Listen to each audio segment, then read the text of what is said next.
Om Jai Shri Radhe Krishna ji. Welcome to my YouTube channel दोस्तों। सुख सागर तृतीय स्कंद 15वां अध्याय। जय विजय का दीति के गर्भ में आगमन तथा सनत कुमार जी का श्राप देना। मैत्रेय जी बोले, हे विदुर जी, जिस समय जय विजय ने दीति के गर्भ में वास किया तभी से संपूर्ण देव समाज हृदय में भयभीत होने लगा, जैसे कोई बलवान शत्रु मारने के लिए आ गया हो।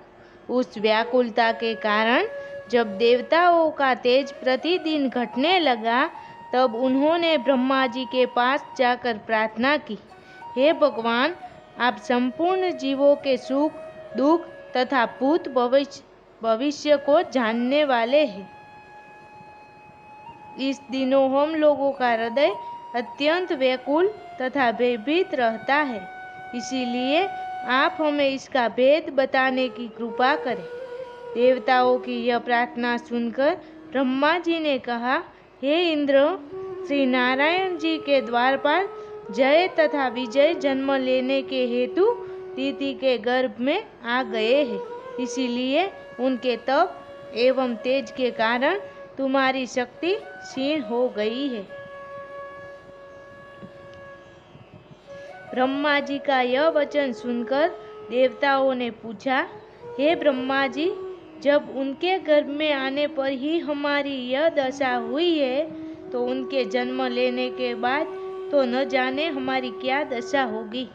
हे भगवान, वैकुंठवासी जीव तो जन्म मरण से रहित होते हैं, फिर क्या कारण है जो उन्होंने वैकुंठ लोक को त्याग कर दैत्य शरीर में जन्म लेना स्वीकार किया है। तब ब्रह्मा जी बोले, हे देवताओं, एक समय अनेक दासियों के होने पर भी लक्ष्मी जी अत्यंत प्रसन्न होकर श्री नारायण जी के शरीर एवं भुजाओं में अपने हाथों से चंदन लगा रही थी। उस समय श्री पर ब्रह्म परमेश्वर प्रभु वैकुंठ लोक में रत्न जड़ित सिंहासन पर बैठे हुए थे। चंदन लगाते समय जगत माता श्री लक्ष्मी जी अपने मन में यह सोच विचार करने लगी कि त्रिभुवन पति श्री नारायण जी की भुजाएं तो अत्यंत सुंदर तथा कमल के समान कोमल है, क्या पता इनमें कुछ बल भी है या नहीं। इस प्रकार जब वे सोच रही थी तब अंतर्यामी श्री नारायण जी ने उनके मन का सब हाल जान लिया।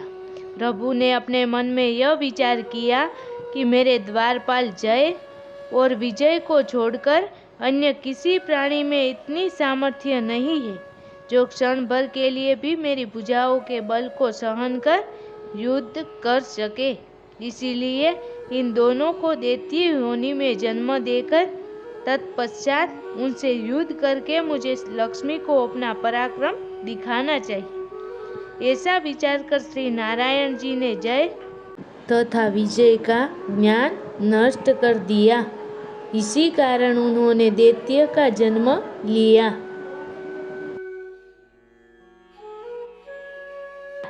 उनके जन्म लेने का जो कारण उपस्थित हुआ वह इस प्रकार था। एक दिन सनक, सनंदन, सनातन तथा सनत कुमार ये चारों भाई श्री नारायण जी का दर्शन करने के लिए वैकुंठ लोक में जा पहुँचे। इन्हें किसी भी समय कहीं भी जाने में रोक टोक नहीं थी, परंतु उस दिन परमेश्वर की इच्छा से यह हुआ कि जिस समय वे 7वीं ड्योढ़ी पर पहुँचे उस समय श्री नारायण जी के द्वारपाल जय तथा विजय ने इन्हें यह कहकर भीतर जाने से रोक दिया कि श्री नारायण जी की आज्ञा के बिना आपको भीतर जाना उचित नहीं है। जय विजय द्वारा कहे गए इन नए शब्दों को सुनते ही सनत कुमार जी ने अत्यंत क्रोध कर कहा, हे मूर्खों, वैकुंठनाथ श्री नारायण जी ने हम लोगों को भीतर जाने के लिए कभी मना नहीं किया होगा, क्योंकि वे ब्राह्मणों का सम्मान दूसरों की उपेक्षा से अधिक करते हैं। यह सब तुम्हारी दृष्टता है जो तुम हमें इस प्रकार रोक रहे हो। यद्यपि वैकुंठ लोक में किसी को काम, क्रोध, लोभ, मोह आदि नहीं व्यापते, परंतु आज तुमने हमारा अपमान करके हमें क्रोध दिलाया है। हम यह चाहते हैं कि तुम दोनों काम, क्रोध, लोभ, मोह आदि से भरे मृत्यु लोक में जाकर दैत्य योनि में जन्म ग्रहण करो। इस शाप को सुनते ही जय विजय का अहंकार नष्ट हो गया। तब वे अपनी भूल पर पश्चाताप करते हुए श्री सनत कुमार जी के चरणों में गिर पड़े तथा इस प्रकार कहने लगे, हे प्रभु, अब हमें अनुभव हुआ है कि हमारे बुरे दिन आ गए हैं, इसीलिए हमसे ऐसा महान अधर्म बन गया है। हे प्रभु, आप हमारा अपराध क्षमा करते हुए यह बताने की कृपा करें कि उस दैत्य योनि से हमारा उद्धार किस प्रकार होगा। उनके ऐसे दीन वचन सुनकर श्री सनत कुमार जी ने कहा, जय विजय, आज हमारे स्वभाव में न जाने किस लिए क्रोध का प्रवेश हो गया, यह हमें स्वयं नहीं मालूम है, परंतु तुम्हें इतना स्मरण रखना चाहिए कि हमारा शाप मिथ्या नहीं हो सकता। इसीलिए तुम दोनों भाई 3 बार माता के गर्भ से जन्म लेकर दैत्य योनि को प्राप्त करोगे तथा तीनों ही बार भगवान श्री त्रिलोकीनाथ जी सगुण अवतार ग्रहण कर तुम्हारा उद्धार करेंगे। तदुपरांत तुम फिर वैकुंठ में आकर अपने पद को प्राप्त कर लोगे। जिस समय श्री सनत कुमार जी जय विजय से इस प्रकार वार्तालाप कर रहे थे, उसी समय भगवान श्री त्रिलोकीनाथ जी उनके आगमन का समाचार पाते ही लक्ष्मी जी सहित नंगे पांव स्वागत करने के लिए द्वार पर आ पहुँचे। उन्होंने श्री सनत कुमार जी के चरणों में गिरते हुए कहा, हे प्रभु, इन द्वारपालों से अत्यंत अपराध बन पड़ा है, जो इन्होंने आपको मेरे पास आने से रोक दिया था। मेरी पत्नी लक्ष्मी तो आपसे कुछ पर्दा करती ही नहीं थी, क्योंकि स्त्री को पर्दा करना केवल अधर्म के समान पर ही आवश्यक है।